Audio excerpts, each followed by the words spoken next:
ನಾರಾಯಣಂ ನಮಸ್ಕೃತ್ಯ ನರಂ ಚೈವ ನರೋತ್ತಮಂ ದೇವೀಂ ಸರಸ್ವತೀಂ ವ್ಯಾಸಂ ತಥೋ ಜಯಮುದೀರಯೇ. ವಿಜಾನತಾಂ ಅವಿತ್ತಸ್ಯ ಮಧ್ವಸ್ಯ ಜಗತಿ ಗುರೋಃ ಪೂರ್ವಾಚಾರ್ಯಮಹಿಷ್ಠಾನಾಮಿಯಂ ಪ್ರಣತಿಮಾಲಿಕಾ. ಮಾತರ್ಮೇ ಮಾತರಿಷ್ವನ್ನ ಪಿತರತುಲಗುರೋ ಭ್ರಾತರಿಷ್ಟಾಪ್ತಬಂಧೋ ಸ್ವಾಮಿನ್ ತರ್ವಾಂತರಾತ್ಮನ್ನ ಜರ ಜರ ಇತರ್ಜನ್ಮ ಮೃತ್ಯಾಮಯಾನಾಂ. ಗೋವಿಂದೇ ದೇಹಿ ಭಕ್ತಿಂ ಭವತಿ ಚ ಭಗವನ್ನೂರ್ಜಿತಾಂ ನಿರ್ನಿಮಿತ್ತಾಂ ನಿರ್ವ್ಯಾಜಾಂ ನಿಶ್ಚಲಾಂ ಸದ್ಗುಣಗಣ ಬೃಹತೀಂ ಶಾಶ್ವತೀಂ ಆಚುದೇವ. ದೇವರಿಗೆ ಅವತಾರ ರೂಪದಲ್ಲಾಗಲಿ ಮೂಲ ರೂಪದಲ್ಲಾಗಲಿ ಯಾವುದೇ ರೀತಿಯಾದ ಗುಣಹ್ರಾಸ ಇಲ್ಲ, ಬೇರೆ ದೇಹವೇ ಇಲ್ಲ ವಸ್ತುತಃ. ಆದರೆ ರಾಮಾವತಾರ ಕಾಲದಲ್ಲಿ, ಜನನ ಸಂದರ್ಭದಲ್ಲಿ, ಕೃಷ್ಣಾವತಾರ ಕಾಲದಲ್ಲಿ, ಈ ಭೂಮಿಯಿಂದ ಕಣ್ಮರೆಯಾಗುವ ಸಂದರ್ಭದಲ್ಲಿ ಪ್ರಾಕೃತ ದೇಹವನ್ನು ಕೆಲವೊಮ್ಮೆ ತೋರಿಸಿ, ರಾಮಾವತಾರದಲ್ಲಿ ಪ್ರಾಕೃತ ದೇಹ ಏನೂ ಇರಲಿಲ್ಲ, ತೋರಿಸಿದ್ದಷ್ಟೇ. ಕೃಷ್ಣಾವತಾರ ಕಾಲದಲ್ಲಿ ಅವನ ದೇಹ ಏನು ಬಿಡಲಿಲ್ಲ, ಆದರೆ ತೋರಿಸಿದ್ದು. ತನ್ನಂತೆಯೇ ಇರುವ ಪ್ರಾಕೃತ ದೇಹವನ್ನು ಸೃಷ್ಟಿಸಿ ಅವನು ಕಣ್ಮರೆಯಾಗಿದ್ದು. ಹೀಗೆ ತೋರಿಸ್ತಾನೆ. ಇದು ಕೆಲವೊಮ್ಮೆ ಸಜ್ಜನರಿಗೂ ಕೂಡ ಮೋಹಕ ಆಗತ್ತೆ. ಯಾಕೆ ಅಂತಂದರೆ ಅವರಿಂದ ಬೇರೇನೋ ಕೆಲಸ ಆಗಬೇಕಿರತ್ತೆ, ಅವರ ಯೋಗ್ಯತೆಗೆ ತಕ್ಕಂತೆ ಆನಂದ ಸಿಗಬೇಕಿರತ್ತೆ, ಆ ಕಾಲದಲ್ಲಿ ಅವ್ರಿಗೆ ತಿಳಿದಿರಬಾರದಾಗತ್ತೆ. ಹೀಗೆ ಹಲವಾರು ಸಂಗತಿಗಳಿದೆ, ಅದು ಮುಂದೆ ನಮಗೆ ಗೊತ್ತಾಗ್ತಾ ಹೋಗುತ್ತೆ. ಉದಾಹರಣೆಗೆ, ಈ ಯುಧಿಷ್ಠಿರನಿಗೆ ವಿದ್ಯಾಕುತೂಹಲ ವಿಪರೀತ, ಅವನು ವಿದ್ಯಾಶೀಲ. ಧೃತರಾಷ್ಟ್ರ ಮತ್ತು ಯುಧಿಷ್ಠಿರ ಇಬ್ಬರು ವಿದ್ಯಾಶೀಲರು. ಯುಧಿಷ್ಠಿರ ಯಾವ ದುರ್ಲಕ್ಷಣದಿಂದ ಅರ್ಜುನನಿಗೆ ಇಷ್ಟೊಂದು ದುಃಖ ಆಗ್ತಾ ಇದೆ ಅಂತ ಪ್ರಶ್ನೆ ಮಾಡಿ ಪ್ರಾಸಂಗಿಕವಾಗಿ ಆ ಗೂಢವಿದ್ಯೆಯನ್ನು ತೆಗೆದುಕೊಳ್ಳಿಕ್ಕೆ ಪ್ರಯತ್ನ ಪಡ್ತಾನೆ. ಆ ಸಂದರ್ಭದಲ್ಲಿ ಅವರಿಗೆ ಅದು ತಿಳಿಯಬಾರದಾಗಿರುತ್ತೆ ಯುಧಿಷ್ಠಿರನಿಗೆ. ಅದಕ್ಕೆ ದೇವರೇನು ಮಾಡ್ತಾನೆ, ದ್ರೌಪದಿಯ ಅಪೇಕ್ಷೆಯಂತೆ ಅವನಿಗೆ ವಿಷಯ ಮರೆಯಾಗುವಂತೆ ಮಾಡ್ತಾನೆ. ಹೀಗೆಲ್ಲ ಇರುತ್ತೆ. ಅದಕ್ಕಾಗಿ ಪ್ರಾಚೀನ ಟೀಕಾಕಾರರಾದ ಪದ್ಮನಾಭ ತೀರ್ಥರು ಹೇಳಿದ್ರು, ಎಲ್ಲೋ ಒಂದೊಂದು ಕಡೆ ಅಂತ ಅದನ್ನು ಸ್ಪಷ್ಟವಾಗಿ ನಿರೂಪಣೆ ಮಾಡಿದ್ರು ತತ್ವಮಂಜರಿಕಾರರು. ತತ್ವಮಂಜರಿಕಾರರು ಅಂದರೆ ನಾರಾಯಣ ಪಂಡಿತಾಚಾರ್ಯರು. ವಿಷ್ಣು ತತ್ವ ನಿರ್ಣಯದ ಮೂರನೇ ವಿಶೇಷಣವನ್ನು ಇದು ಚಿಂತಿಸುವಾಗ ಇದು ಬರುತ್ತೆ, ಇದೇ ಮಾತು ಬರುತ್ತೆ. ನತಸ್ಯ ಕಶ್ಚಿತ್ ದೋಷೋಸ್ತಿ ಅನ್ನುವ ಅರ್ಥದ ಮಾತು ಬರುತ್ತೆ. ಅಲ್ಲಿ ಅವರು ಇದನ್ನು ಹೇಳ್ತಾರೆ, ಪರೇಶಾಂ ಸ್ವಯೋಗ್ಯತಾತಿರಿಕ್ತ ಶುಭವತಾಂ ಸತಾಂಚ ಮೋಹಾಯ ಅಂತ. ತಮ್ಮ ಯೋಗ್ಯತೆಗಿಂತ ಮಿಗಿಲಾದ ಪುಣ್ಯವನ್ನು ಹೊಂದಿದ್ದು ಅದರ ಫಲವನ್ನು ಹೊಂದಲು ಬಯಸುವ ಸಜ್ಜನರ ಮೋಹಕ್ಕಾಗಿಯೂ ಕೂಡ ದೇವರು ಕೆಲವೊಮ್ಮೆ ತನಗೆ ಪ್ರಾಕೃತ ದೇಹ ಇದೆ ಅಂತ ತೋರಿಸುತ್ತಾನೆ ಅಂತ. ಇಷ್ಟನ್ನು ನಾವು ನೋಡಿದೆವು. ಅಂದರೆ ಸರಿಸುಮಾರು 40 ಶ್ಲೋಕಗಳಾಗಿತ್ತು. 40ನೇ ಶ್ಲೋಕ ಹೀಗಿದೆ, ತಸ್ಯ ಪರಮಾತ್ಮನಿಗೆ ನ ಕಶ್ಚಿತ್ ದೋಷಃ ಅಸ್ತಿ, ಯಾವ ದೋಷವೂ ಇಲ್ಲ. ಅಸೌ ಇವನು ಪೂರ್ಣಾಖಿಲ ಗುಣೋಹಿ, ಎಲ್ಲ ಗುಣಗಳಿಂದ ತುಂಬಿದವನಷ್ಟೇ. ಸರ್ವದೇಹಸ್ಥ ರೂಪೇಶು, ಎಲ್ಲ ಜೀವರ ದೇಹದ ಒಳಗಡೆ ಇರುವ ರೂಪಗಳಲ್ಲಿಯೂ ಇವನು ಪೂರ್ಣ. ಪ್ರಾದುರ್ಭಾವಗಳಲ್ಲಿಯೂ ಇವನು ಪೂರ್ಣ. ಈಗ ಇನ್ನೊಂದು ಪ್ರಶ್ನೆ ಬಂತು, ಕೃಷ್ಣನ ದೇಹದಿಂದ ಬಂದ ರಕ್ತಾದಿಗಳು ಜ್ಞಾನಾನಂದಮಯವೇ ಅಂತ. ಅಲ್ಲ, ಜ್ಞಾನಾನಂದಮಯ ಆದರೆ ರಕ್ತ ಆಗಲಿಕ್ಕೆ ಸಾಧ್ಯ ಇಲ್ಲ, ಅದು ತೋರಿಸಿದ್ದಷ್ಟೇ. ಯುದ್ಧದಲ್ಲಿ ಹೋರಾಡುವಾಗ ರಕ್ತ ಹೊರಗಡೆ ಬಂತು, ರಕ್ತ ಅದು ಬಂದಿದ್ದಲ್ಲ, ಆ ಕಾಲದಲ್ಲಿ ಸೃಷ್ಟಿ, ಹಾಗೆ ತೋರಿದ್ದಷ್ಟೇ. ವಸ್ತುತಃ ಜ್ಞಾನಾನಂದಮಯವ, ರಕ್ತವು ಜ್ಞಾನಾನಂದಮಯವ ಅಂತ ಯೋಚನೆಯೇ ಮಾಡಬೇಡಿ. ಯಾಕೆಂದರೆ ಜ್ಞಾನಾನಂದ ಅನ್ನೋದೇ ದ್ರವ್ಯ. ದೇವರ ಒಳಗಡೆ ಯಾವ ರೀತಿಯ ಕಾಂಪೋಸಿಷನ್ ಇದೆ ಅಂತ ಹೇಳಿದ್ರೆ, ಜ್ಞಾನ ಮತ್ತು ಆನಂದವೇ ದೇಹ ಆಗಿರೋದು. ಅದು ಕೆಂಪು ಆ ತರಹ ಆಗಲಿಕ್ಕೆ ಸಾಧ್ಯವೇ ಇಲ್ಲ. ಅಂದರೆ ರಕ್ತ ಆಗಲಿಕ್ಕೆ ಸಾಧ್ಯವೇ ಇಲ್ಲ. ಹೀಗಾಗಿ ಅದು ಜ್ಞಾನಾನಂದಮಯವೇ ಅಂತ ಚಿಂತನೆ ಮಾಡಬೇಡಿ. ಅಲ್ಲಿ ತಾತ್ಕಾಲಿಕವಾಗಿ ದೇವರ ಸೃಷ್ಟಿ ಅದು ಅಂತ ಹೇಳಿ ಮುಂದೆ ಗೊತ್ತಾಗ್ತಾ ಹೋಗುತ್ತೆ. ಅದೆಲ್ಲವೂ ಕೂಡ ಮುಂದೆ ಬರುತ್ತೆ. ಬ್ರಹ್ಮಾದ್ಯಭೇದ ಸಾಮ್ಯಂ ವಾ ಕುತಸ್ತಸ್ಯ ಮಹಾತ್ಮನಃ. ಹೀಗಿರುವಾಗ ಬ್ರಹ್ಮಾದಿಗಳಿಂದ ಅಭೇದ ಎಲ್ಲಿ? ಕುತಃ ಸಾಮ್ಯಂ, ಸಾಮ್ಯ ಎಲ್ಲಿಂದ? ಯದೇವಂ ವಾಚಕಂ ಶಾಸ್ತ್ರಂ, ಈ ರೀತಿಯಾಗಿ ಹೇಳುವಂತಹ ಶಾಸ್ತ್ರ ಏನಿದೆ, ತದ್ಧಿ ಶಾಸ್ತ್ರಂ ಪರಂ, ಆ ಶಾಸ್ತ್ರ ಉತ್ಕೃಷ್ಟ. ಯಾವುದು ಉತ್ಕೃಷ್ಟವಾದ ಆ ಶಾಸ್ತ್ರ ಯಾವುದು ಅಂತಂದರೆ ಬ್ರಹ್ಮಸೂತ್ರ. ಹೀಗಾಗಿ ಬ್ರಹ್ಮಸೂತ್ರವನ್ನು ಪರವಿದ್ಯೆ ಅಂತ ಕರೀತಾರೆ. ಅನುವ್ಯಾಖ್ಯಾನದಲ್ಲಿ ಬ್ರಹ್ಮಸೂತ್ರಕ್ಕೆ ಇನ್ನೊಂದು ಹೆಸರಿದೆ ಅಂತ ಮಧ್ವಾಚಾರ್ಯರು ಹೇಳ್ತಾ, ಅರ್ಥತಃ ಪರವಿದ್ಯಾಖ್ಯಂ ಚಕ್ರೇ ಶಾಸ್ತ್ರಮನುತ್ತಮಂ ಅಂತಾರೆ. ಅನುವ್ಯಾಖ್ಯಾನದ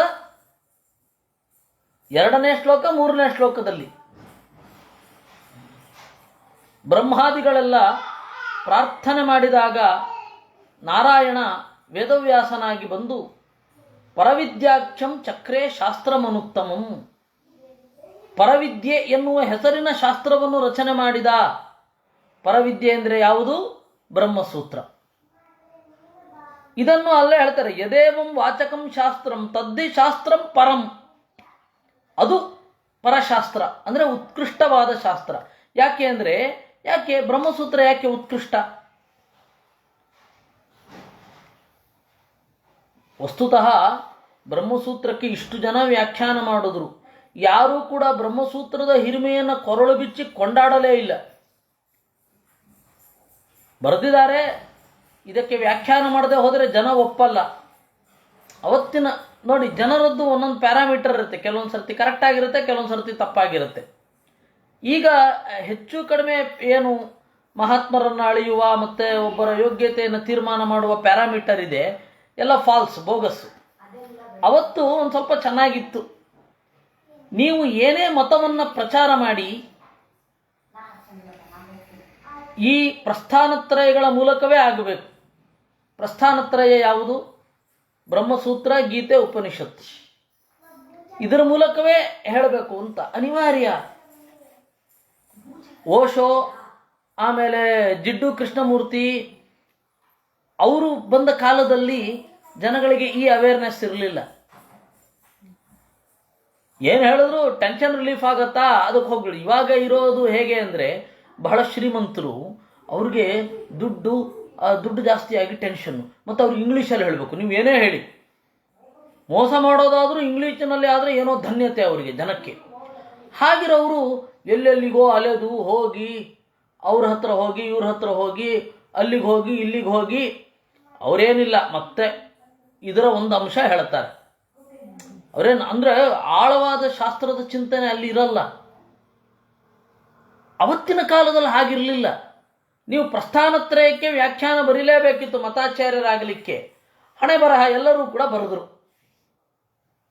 ಅದರಿಂದಾಗಿ ಬ್ರಹ್ಮಸೂತ್ರದ ಬಗ್ಗೆ ಒಂದು ಉತ್ಕಂಠತೆಯೇ ಇರಲಿಲ್ಲ ಯಾರಿಗೂ ಕೂಡ. ಭಾಷ್ಯಕಾರರಿಗೆ ಮೊಟ್ಟ ಮೊದಲು ಬ್ರಹ್ಮಸೂತ್ರದ ಬಗ್ಗೆ ಉತ್ಕಟವಾಗಿ ಮಾತನಾಡಿದ್ದು ಮಧ್ವಾಚಾರ್ಯರು. ಪರವಿದ್ಯೆ ಕಣಪ್ಪ ಅದು, ದೇವರು ಪ್ರೀತಿಯಿಂದ, ದೇವರು ಯಾಕೆ ಬ್ರಹ್ಮಸೂತ್ರವನ್ನು ರಚನೆ ಮಾಡಿದ ಅಂತ ಯಾರೂ ಹೇಳಲಿಲ್ಲ. ಮಹಾಭಾರತ ಯಾಕೆ ರಚನೆ ಆಯಿತು ಅಂತ ಯಾರೂ ಹೇಳಲಿಲ್ಲ, ಆಚಾರ್ಯರೇ ಹೇಳಿದ್ದು. ಮತ್ತು ಪ್ರತಿಯೊಂದು ಉಪನಿಷತ್ತಿನಲ್ಲಿಯೂ ಕೂಡ, ಉಪನಿಷತ್ತಿಗೆ ವ್ಯಾಖ್ಯಾನ ಬರೆಯುವಾಗ ಅವರೇನು ಮಾಡ್ತಾರೆ, ಆ ಉಪನಿಷತ್ತಿನ ಹಿನ್ನೆಲೆ ಮುನ್ನೆಲೆಗಳನ್ನು ಅವರೊಬ್ಬರೇ ಹೇಳೋದು. ಯಾರು ಋಷಿ, ಯಾವಾಗ ಇದನ್ನು ಹೇಳಿದ್ದು, ಯಾರಿದ್ರು, ಇದು ಯಾರೂ ಹೇಳಲಿಲ್ಲ. ಯಾರಿಂದ ಯಾರಿಗೂ ಉಪದೇಶ ಆಗಿತ್ತು ಅಂತಲೂ ಯಾರಿಗೂ ಗೊತ್ತಿಲ್ಲ. ಆ ತರಹ ಇದೆ. ಹಂಗೆ ಬರೆದಿದ್ದಾರೆ ವ್ಯಾಖ್ಯಾನ. ಇನ್ನೇನು ತಗೊಳ್ಳೋದು ಅದನ್ನು? ವಿಷಯಕ್ಕೆ ಬರೋಣ. ಬ್ರಹ್ಮಸೂತ್ರವನ್ನು ಇಷ್ಟೆಲ್ಲ ಪೀಠಿಕೆ ಯಾಕೆ ಕೊಡಬೇಕಾಯ್ತು ಅಂದರೆ, ಬ್ರಹ್ಮಸೂತ್ರವನ್ನು ಕೊರಳು ಬಿಚ್ಚಿ ಹೇಳಿದ್ದು, ಕೊರಳು ಬಿಚ್ಚಿ ಹೊಗಳಿದ್ದು ಆಚಾರ್ಯರು. ನೋಡಿ, ಅವ್ರು ಹೇಳ್ತಾರೆ, ಯದೇವಂ ವಾಚಕಂ ಶಾಸ್ತ್ರಂ ತದ್ಧಿ ಶಾಸ್ತ್ರಂ ಪರಂ ಮತಂ. ಅದಲ್ವಾ, ತತ್ ಹಿ ಅಂದರೆ ಅಲ್ವಾ, ತತ್ ಹಿ ಒಟ್ಟಿಗೆ ಸೇರಿಸಿದ್ರೆ ತದ್ಧಿ. ತದ್ಧಿ ಶಾಸ್ತ್ರಂ ಪರಂ ಮತಂ, ಅದಲ್ವಾ ಉತ್ಕೃಷ್ಟವಾದ ಶಾಸ್ತ್ರ. ಯಾಕಪ್ಪ ಉತ್ಕೃಷ್ಟವಾದ ಶಾಸ್ತ್ರ ಯಾಕೆ? ಅಪೌರುಷೇಯವಾದ ವೇದ ಇರಬೇಕಾದ್ರೆ ಪೌರುಷೇಯವಾದ ಬ್ರಹ್ಮಸೂತ್ರ ಯಾಕೆ ಉತ್ಕೃಷ್ಟ ಆಗತ್ತೆ? ಅದಕ್ಕೆ ಹೇಳ್ತಾರೆ, ನಿರ್ಣಯಾಯೈವ ಯತ್ ಪ್ರೋಕ್ತಂ ಬ್ರಹ್ಮಸೂತ್ರಂತು ವಿಷ್ಣುನಾ ವ್ಯಾಸರೂಪೇಣ ತದ್ಗ್ರಾಹ್ಯಂ ತತ್ರೋಕ್ತ ಸರ್ವ ನಿರ್ಣಯ. ಎಲ್ಲ ವೇದಾದಿಗಳು ಸರಿಯಾದ ಸ್ಪಿರಿಟ್ಟಿನಲ್ಲಿ ಅರ್ಥ ಆಗಬೇಕಾದ್ರೆ ಬ್ರಹ್ಮಸೂತ್ರ ಬೇಕು. ಅದರಿಂದಾಗಿ ಬ್ರಹ್ಮಸೂತ್ರ ನಿರ್ಣಯಾತ್ಮಕ. ಅವರು ಛಾಂದೋಗ್ಯ ಭಾಷ್ಯದಲ್ಲಿ ಮಧ್ವಾಚಾರ್ಯರು ಹೇಳ್ತಾರೆ, ಬ್ರಹ್ಮಸೂತ್ರದಲ್ಲಿ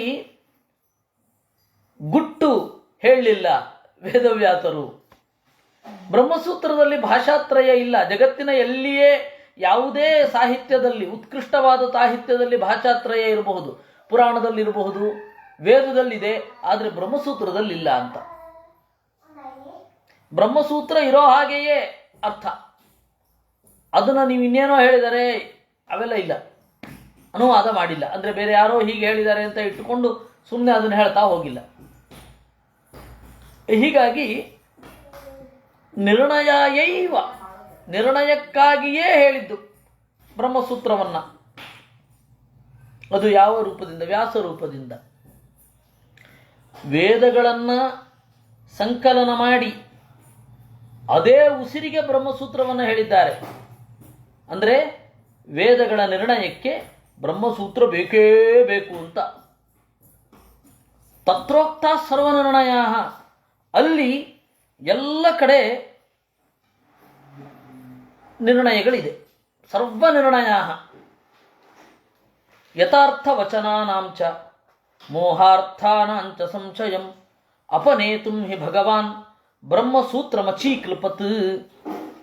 ಯಥಾರ್ಥವಚನಾನಾಂ, ವೇದದ ನೇರವಾದ ಮಾತು, ಪುರಾಣಗಳ ಮೋಹಾರ್ಥಕವಾದ ಮಾತು, ಈ ಎರಡರಿಂದಲೂ ಸಂಶಯ ಬರುತ್ತೆ. ಆ ಸಂಶಯವನ್ನು ಅಪನೇತುಂ, ಪರಿಹಾರ ಮಾಡಲಿಕ್ಕಾಗಿಯೇ ಭಗವಾನ್ ವೇದವ್ಯಾಸರು ಬ್ರಹ್ಮಸೂತ್ರಂ ಅಚೀಕಲ್ಪತ್, ಬ್ರಹ್ಮಸೂತ್ರವನ್ನು ರಚನೆ ಮಾಡಿದ್ದು. ಮುಂದೇನು? ತಸ್ಮಾತ್ ಸೂತ್ರಾರ್ಥಮಾಗೃಹ್ಯ ಕರ್ತವ್ಯ ಸರ್ವನಿರ್ಣಯ. ತಸ್ಮಾತ್, ಆ ಕಾರಣದಿಂದ, ಸೂತ್ರಾರ್ಥಮಾಗೃಹ್ಯ, ಸೂತ್ರದ ಅರ್ಥವನ್ನು ಇಟ್ಟುಕೊಂಡೇ ಸರ್ವನಿರ್ಣಯ, ಎಲ್ಲ ವಾಂಗ್ಮಯಗಳ ನಿರ್ಣಯವನ್ನು ಮಾಡಬೇಕು. ವೇದದ ನಿರ್ಣಯ ಮಾಡಬೇಕು. ಹೇಗೆ? ಸೂತ್ರವನ್ನು ಗ್ರಹಿಸಿ. ಪುರಾಣದ ನಿರ್ಣಯ ಮಾಡಬೇಕು. ಹೇಗೆ? ಸೂತ್ರವನ್ನು ಗ್ರಹಿಸಿ. ಯಾವುದೇ ಪುರಾಣದ ಮಾತುಗಳು, ಯಾವುದೇ ಕಥೆಗಳು, ಯಾವುದೇ ಇದು ಬಂದರೂ ಕೂಡ ನೀವು ಸೂತ್ರಕ್ಕೆ ವಿರುದ್ಧವಾಗಿದೆಯಾ, ಆ ಕಥೆಯನ್ನು ಬಿಟ್ಬಿಡಿ, ಏನು ತೊಂದರೆಯೂ ಇಲ್ಲ. ಗೊತ್ತಾಯ್ತಾ? ಈಗ ಪಾರ್ವತಿ ಒಂದು ಮಣ್ಣಿನ ಬೊಂಬೆಯನ್ನು ಸೃಷ್ಟಿ ಮಾಡಿದಳು. ಅಲ್ಲಿ ಒಂದು ಮಗುವನ್ನು ಹಂಗೆ ಸೃಷ್ಟಿ ಮಾಡಿದಳು. ಹಾಗೆ ಮಾಡ್ಲಿಕ್ಕೆ ಬರಲ್ಲ. ಸ್ತ್ರೀಯರಿಗೆ ಸೃಷ್ಟಿ ಇಲ್ಲ, ಉತ್ಪತ್ತಿ ಸಂಭವ ಅಂತ ಬ್ರಹ್ಮಸೂತ್ರ ಇದೆ. ಅದರಿಂದಾಗಿ ನಾವು ಆ ಕಥೆಯನ್ನು ಒಪ್ಪಬಾರದು ಅಂತ ಹೇಳೋದೇ ವಿನಃ ಬೇರೆ ಅಲ್ಲ. ಇಲ್ಲ, ಮೃದ್ಭವ ಅಂತ ಹೇಳ್ಬಿಟ್ಟಿದ್ದಾರೆ ಜಗನ್ನಾಥ ದಾಸರು. ಹೋಗಿ ಅವ್ರನ್ನೇ ಕೇಳಬೇಕು, ಉತ್ಪತ್ತಿ ಸಂಭವ ಅನ್ನೋ ಸೂತ್ರಕ್ಕೆ ವಿರೋಧ ಆಗಿದೆಯಲ್ಲ, ಏನಿದು ಅಂತ. ನಮಗೆ ವೇದವ್ಯಾಸರು ಮುಖ್ಯ, ಮಧ್ವಾಚಾರ್ಯರು ಮುಖ್ಯ. ಮಧ್ವಾಚಾರ್ಯರ ಏನು ಇದು ಬರುತ್ತೆ, ಎಲ್ಲರನ್ನೂ ಪ್ರಶ್ನೆ ಮಾಡೋದೇ. ಯಾರು ಪ್ರಶ್ನಾತೀತರಲ್ಲ. ಹಾಗಂತ ಹೇಳಿ ಅವರಲ್ಲಿ ಗೌರವ ಇಲ್ಲ ಅಂತಲ್ಲ. ನಮ್ಮಪ್ಪನನ್ನು ನಾವು ಪ್ರಶ್ನೆ ಮಾಡ್ತೀವಿ ಅಂತ ಹೇಳಿದ ಮಾತ್ರಕ್ಕೆ ನಮ್ಮಪ್ಪ ನಮಗೆ ಗೌರವಾಸ್ಪದ ಅಲ್ಲ ಅಂತಲ್ಲ. ಅದೆಲ್ಲ ಎಚ್ಚರದಲ್ಲಿ ಇರಬೇಕು. ಹೀಗಾಗಿ ಯಥಾರ್ಥ ವಚನಗಳು, ಮೋಹಕ್ಕಾಗಿ ಬಂದ ವಚನಗಳು, ಎಲ್ಲದರಿಂದ ಬರುವ ಮಾನಸಿಕ ಸಂಶಯವನ್ನು ಅಪನೇತು ಪರಿಹಾರ ಮಾಡಲು ಭಗವಂತ ಬ್ರಹ್ಮಸೂತ್ರವನ್ನು ಅಚೀಕಲ್ಪತ್ ರಚನೆ ಮಾಡಿದ್ದು. ತಸ್ಮಾತ್ ಸೂತ್ರಾರ್ಥಮಾಗೃಹ್ಯ ಕರ್ತವ್ಯ ಸರ್ವನಿರ್ಣಯ. ಸೂತ್ರದ ಅರ್ಥವನ್ನು ಇಟ್ಟುಕೊಂಡು ಎಲ್ಲದರ ನಿರ್ಣಯವನ್ನು ಮಾಡಬೇಕು. ಸರಿ, ಸೂತ್ರದಲ್ಲಿ ಏನು ಹೇಳಿದೆ? ಸರ್ವದೋಷವಿಹೀನತ್ವಂ ಗುಣೈಸ್ಸರ್ವೈರುದೀರ್ಣತಾ. ದೇವರಿಗೆ ದೋಷ ಇಲ್ಲ, ಯಾವ ದೋಷವೂ ಇಲ್ಲ. ಗುಣೈಸ್ಸರ್ವೈರುದೀರ್ಣತಾ, ಎಲ್ಲ ಗುಣಗಳಿಂದ ದೇವರು ಪೂರ್ಣನಾಗಿದ್ದಾನೆ. ಸಮನ್ವಯಾಧ್ಯಾಯ ಅಂತ ಬ್ರಹ್ಮಸೂತ್ರದ ಮೊದಲನೇ ಅಧ್ಯಾಯ. ಎಲ್ಲ ನಾಮಗಳು ದೇವರಲ್ಲಿ ಹೇಗೆ ಸಮನ್ವಯವಾಗತ್ತೆ ಅಂತ ಹೇಳ್ತಾರೆ. ಎಲ್ಲ ನಾಮಗಳು ದೇವರನ್ನು ಯಾಕೆ ಹೇಳಬೇಕು?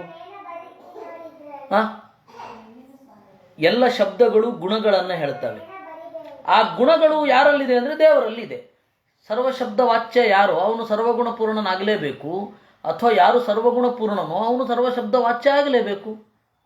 ಇವಾಗ ಒಬ್ಬ ವ್ಯಕ್ತಿಗೆ ಎಷ್ಟು ಗುಣ ಇರುತ್ತೋ ಅಷ್ಟು ಹೆಸರಿನಿಂದ ಅವನನ್ನು ಕರೀತೇವೆ.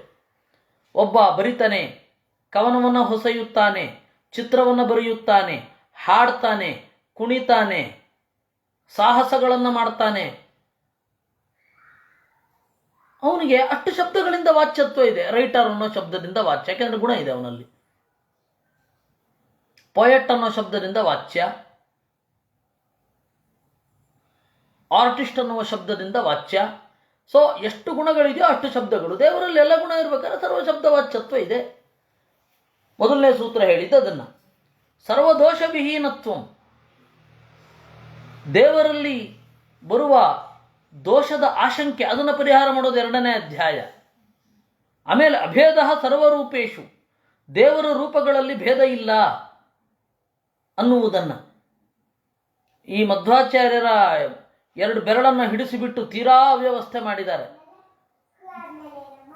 ಅವರು ಒಂದು ಬೆರಳಲ್ಲಿ ಹೀಗೆ, ಇನ್ನೊಂದು ಬೆರಳಲ್ಲಿ ಹೀಗೆ ಹೇಳಬೇಕು, ಆ ತರಹ. ಯಾಕೆಂದರೆ ಇವರು ಹೇಳೋ ಪ್ರಕಾರ ಆಚಾರ್ಯರ ಸಿದ್ಧಾಂತ ಏನು? ದೇವರ ರೂಪಗಳಲ್ಲಿ ಅಭೇದ. ಆಮೇಲೆ ಪ್ರಪಂಚ ಅಂದರೆ ಪಂಚಭೂತಗಳಿಂದ ಆದ ಇದು ವಿಶ್ವ ಅಂತ ಅರ್ಥವೇ ಅಲ್ಲ, ಪಂಚಭೇದಗಳಿಂದ ಕೂಡಿರುವ ಇದು ಜಾಗ ಅಂತ ಅರ್ಥ. ಪಂಚಭೇದಗಳ ಸಮುದಾಯವನ್ನು ಪ್ರಪಂಚ ಅಂತ ಕರೆಯೋದು. ಪ್ರಪಂಚ ಅಂದರೆ ಮೇಡಪ್ ಆಫ್ 5 ಅಲ್ಲ, 5ರಿಂದ ಸೃಷ್ಟಿಯಾಗಿದ್ದು ಅನ್ನೋ ಅರ್ಥವೇ ಇಲ್ಲ ಪ್ರಪಂಚ ಅನ್ನೋದಕ್ಕೆ. ಉತ್ಕೃಷ್ಟವಾದ, ಎಂದೂ ಬದಲಾಗದ 5 ಅಂದರೆ ಭೇದಗಳು ಇದೆ. ಅದು ಜೀವ ಭೇದ, ಜಡ ಭೇದ. ಅದನ್ನ ಎಲ್ಲವನ್ನು ಕೈಯಲ್ಲಿ ತೋರಿಸಕ್ಕಾಗಲ್ಲ. ಹಿಂಗೆ ಅಂದ್ಬಿಟ್ರೆ ಗೊತ್ತೇ ಆಗಲ್ಲ. ಹೀಗಿರಬೇಕು ಜ್ಞಾನ ಮುದ್ರೆ. ಇನ್ನೊಂದರಲ್ಲಿ ಪುಸ್ತಕ, ಎಡಗೈಯಲ್ಲಿ ಪುಸ್ತಕ, ಬಲಗೈಯಲ್ಲಿ ಅದು ಪುಸ್ತಕ ಮುದ್ರೆ. ನೀವು ಉಡುಪಿಯಲ್ಲಿ ಇದೆಯಲ್ಲ, ಏನು ಗರ್ಭಗುಡಿ, ಕೃಷ್ಣನ ಗರ್ಭಗುಡಿಯಿಂದ ಕೆಳಗಡೆ ಇಳಿದು ಬಂದಾಗ ಮಧ್ವಾಚಾರ್ಯರ ಚಿತ್ರ ಇದೆ, ಅಲ್ಲಿ ನೋಡಿ. ಅಲ್ಲಿ ಈ ರೀತಿ ಇದು ಪುಸ್ತಕ ಮುದ್ರೆ. ಅಲ್ಲಿ ಪುಸ್ತಕ ಇಲ್ಲ, ಪುಸ್ತಕ ಮುದ್ರೆ ಇದೆ.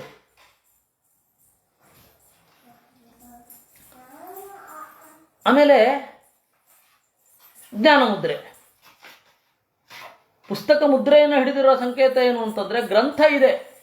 ಗ್ರಂಥ ಇಲ್ಲದೆ ನಾನು ಹೇಳೋದಿಲ್ಲ, ಜ್ಞಾನ ಇದೆ. ಈ 2ರ ಸಂಕೇತ ಅದು. ವಸ್ತುತಃ ಇವತ್ತು ಎಲ್ಲರಿಗೂ ಅದನ್ನೇ ಕೊಡ್ತಾ ಇದ್ದಾರೆ, ಇರಲಿ. ಆದರೆ ಆಚಾರ್ಯರದ್ದು ಹಾಗೆ ಇದೆ.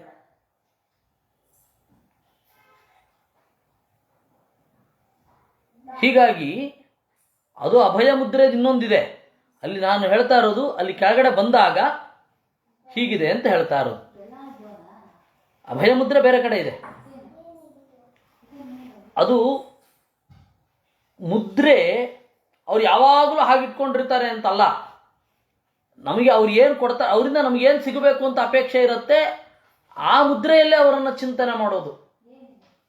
ಇವಾಗ ತ್ರಿವಿಕ್ರಮ ಪಂಡಿತರು ಮಧ್ವಾಚಾರ್ಯರ ಪಾದಗಳಿಂದ ಹಿಡಿದು ತಲೆಯವರೆಗೆ ಚಿಂತಿಸುವಾಗ ಹೌದು ಹೇಳಿದ್ದಾರೆ, ಭವದ ಓಷ್ಣೇನ ತಾತಪ್ಯಮಾನಾನ್ ಭೂಮಿ ಪರಂ ನಾಥಂ ಅಪ್ರೇಕ್ಷಮಾಣಾನ್ ಅಂತ ಹೇಳಿದ್ದಾರೆ. ಅಲ್ಲಿ ಅಭಯ ಮುದ್ರೆಯನ್ನು ಹೇಳಿದ್ದಾರೆ.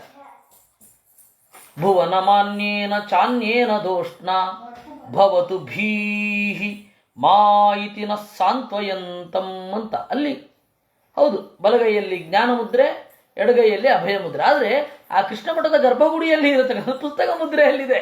ನಾನು ಅದನ್ನು ಹೇಳಿದ್ದು. ಹಾಗೆ ನಮಗೆ ಏನು ಬೇಕೋ ಆ ಮುದ್ರೆ. ಇವಾಗ ದೇವರನ್ನ ತಂತ್ರಸಾರ ಸಂಗ್ರಹದಲ್ಲಿ ನೋಡಿ, ನಮಗೆ ಹಣ ಬೇಕಿರುತ್ತೆ, ಹಣ ಬೇಕು, ಜ್ಞಾನವೂ ಬೇಕು. ಆವಾಗ ರತ್ನ ಪರ್ವತಸ್ಥನಾದ ವೇದವ್ಯಾಸರನ್ನ ಚಿಂತನೆ ಮಾಡಬೇಕು. ಅವಾಗ 2 ಕೂಡ ಹಾಗೆ. ನಮಗೇನು ಬೇಕೋ ಆ ತರಹದ ಮುದ್ರೆಯಲ್ಲಿ ದೇವರು ಯಾವಾಗಲೂ ಹೀಗೆ ಇರ್ತಾನೆ ಅಂತಲ್ಲ ಅದರ ಅರ್ಥ. ನಮಗದನ್ನು ಕೊಡ್ತಾನೆ ಅನ್ನುವ ಸಂಕೇತ ಅದು. ಇರಲಿ, ಅಲ್ಲಿಂದ ಮುಂದೆ ಹೋಗುವ.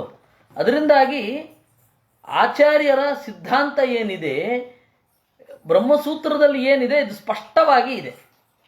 ಅಭೇದ ಸರ್ವರೂಪೇಶು, ದೇವರ ಎಲ್ಲ ರೂಪಗಳಲ್ಲಿ ಅಭೇದ. ಜೀವಭೇದ ಸದೈವಚ, ಮತ್ತೆ ನಿತ್ಯವಾದ ಜೀವಭೇದ. ಜೀವರಿಗೂ ಮತ್ತು ದೇವರಿಗೂ, ಜೀವರಿಗೂ ಅಭೇದ ಅನ್ನೋದಿಲ್ವೇ ಇಲ್ಲ. ಅದರಿಂದಾಗಿ ಜೀವಭೇದ ಸದೈವಚ. ವಿಷ್ಣೋರುಕ್ತಾನಿ ಸೂತ್ರೇಶು, ಸೂತ್ರದಲ್ಲಿ ಇದನ್ನು ಸ್ಪಷ್ಟವಾಗಿ ಹೇಳಿದ್ದಾರೆ. ಈ ಬ್ರಹ್ಮಸೂತ್ರಕ್ಕೆ ಬೇಕಾಷ್ಟು ಜನರ ವ್ಯಾಖ್ಯಾನ ಇದೆ ಅಂತ ನಾವೀಗಾಗಲೇ ನೋಡಿದ್ದೀವಿ. ಅವರು ಯಾರೂ ಕೂಡ ಬ್ರಹ್ಮಸೂತ್ರದ ಈ ಅಭಿಪ್ರಾಯಗಳನ್ನು ಮೀರಿ ಮುಂದೆ ಹೋಗೇ ಇಲ್ಲ. ಶಂಕರರು ಕೂಡ ಅವರ ಪ್ರಕಾರ 555 ಸೂತ್ರಗಳು. ಸೂತ್ರ ಒಂದು ಸ್ವಲ್ಪ ಜಾಸ್ತಿ ಮಾಡ್ಕೊಳ್ಳೋದು ಕಡಿಮೆ ಮಾಡ್ಕೊಳ್ಳೋದು ಅವ್ರಿಗೆ ಬಿಟ್ಟದ್ದು. ಇವಾಗ ಜನ್ಮಾದ್ಯಸ್ಯೇತಃ ಶಾಸ್ತ್ರಯೋನಿತ್ವಾತ್ ಅನ್ನೋದು ಒಂದು ಸೂತ್ರ ಅಂತ ಗ್ರಹಿಸಿರ್ತಾರೆ ಕೆಲವರು, ಹಾಗೆ. ಇನ್ನು ಕೆಲವರು ಇಲ್ಲ 2 ಬೇರೆ ಬೇರೆ ಅಂತ. ಆ ತರಹ ಸಣ್ಣ ಇದೇ ಸೂತ್ರ ಆ ಥರ ಮಾಡಿದ್ದಾರೆ ಅಂತಲ್ಲ, ಒಂದು ಉದಾಹರಣೆ ತೋರಿಸಿದ್ದು ನಿಮಗೆ. ಅಥಾತೋ ಬ್ರಹ್ಮ ಜಿಜ್ಞಾಸ ಜನ್ಮಾದ್ಯಸ್ಯೇತಃ ಒಂದು ಸೂತ್ರ ಅಂತ ಕೆಲವರು ಗ್ರಹಿಸಿದ್ರೆ ಹಾಗಾಗಿ ಸೂತ್ರದ ಸಾಹಿತ್ಯ ಅಷ್ಟೇ, ಅದನ್ನು ಹೆಂಗೆ ಎಷ್ಟು ಅಂತ ಗ್ರಹಿಸಿದ್ದಾರೆ ಅನ್ನೋದ್ರ ಮೇಲೆ ಡಿಪೆಂಡ್. ಹೀಗೆ ಶಂಕರರ ಪ್ರಕಾರ 555 ಸೂತ್ರ. 555 ಸೂತ್ರಗಳಲ್ಲಿ ಅಭೇದವನ್ನು ಪ್ರತಿಪಾದನೆ ಮಾಡುವ ಶಾಸ್ತ್ರ, ಅಭೇದವನ್ನು ಪ್ರತಿಪಾದನೆ ಮಾಡುವ ಸೂತ್ರ 2 ತಪ್ಪಿದ್ರೆ 3 ಅವ್ರ ಪ್ರಕಾರವು. ಸತ್ಯಧ್ಯಾನರು ಒಂದು ಗ್ರಂಥ ಬರೆದಿದ್ದಾರೆ, ಭೇದ ಪರಾಣ್ಯೇವ ಖಲು ಬ್ರಹ್ಮಸೂತ್ರಾಣಿ ಅಂತ. ಆ ಗ್ರಂಥದ ಹೆಸರೇ ಹಾಗೆ. ಅದರಲ್ಲಿ ಎಲ್ಲರೂ ಕೂಡ ಯಾವ ರೀತಿ ಬ್ರಹ್ಮಸೂತ್ರದ ತತ್ವವಾದದ ಸಿದ್ಧಾಂತವನ್ನು ಯಾವ ರೀತಿ ಒಳಗಡೆಯಿಂದ ಒಪ್ಪಿಕೊಂಡಿದ್ದಾರೆ ಅನ್ನೋದನ್ನು ಅವರು ಬರೀತಾರೆ. ಹೀಗಾಗಿ ಅಲ್ಲಿ ಇರೋದು ಇದೆ, ಸರ್ವದೋಷ ವಿಹೀನತ್ವಂ, ಗುಣೈಸ್ಸರ್ವೈರುದೀರ್ಣತಾ, ಅಭೇದ ಸರ್ವರೂಪೇಶು, ಜೀವಭೇದ ಸದೈವಚ, ವಿಷ್ಣೋರುಕ್ತಾನಿ ಸೂತ್ರೇಶು. ಎಲ್ಲ ನಾರಾಯಣನಿಗಿದೆ ಅಂತ ಹೇಳಿ ಸೂತ್ರಗಳಲ್ಲಿ ಹೇಳಿದ್ದಾರೆ. ತಥಾ ಸರ್ವವೇದೇಡ್ಯತ, ಎಲ್ಲ ವೇದಗಳಿಂದ ಪ್ರತಿಪಾದ್ಯನಾಗಿದ್ದಾನೆ ದೇವರು. ಎಲ್ಲ ವೇದಗಳು ಅವನ ಗುಣಗಳನ್ನು ಹೇಳಿವೆ. ಮಧ್ವರ ಅನುವ್ಯಾಖ್ಯಾನದಲ್ಲಿ ಒಂದು ಕಡೆ ಹೇಳ್ತಾರೆ, ಒಂದೊಮ್ಮೆ ದ್ವೇಷದಿಂದ ಮುಕ್ತಿಯಾಗಿದ್ದಿದ್ರೆ ವಕ್ತವ್ಯೋ ದೋಷ ಸಂಚಯ ಅಂತ. ದ್ವೇಷೇಣ ಯದಿ ಮುಕ್ತಿ ಸ್ಯಾತ್ ವಕ್ತವ್ಯೋ ದೋಷ ಸಂಚಯ.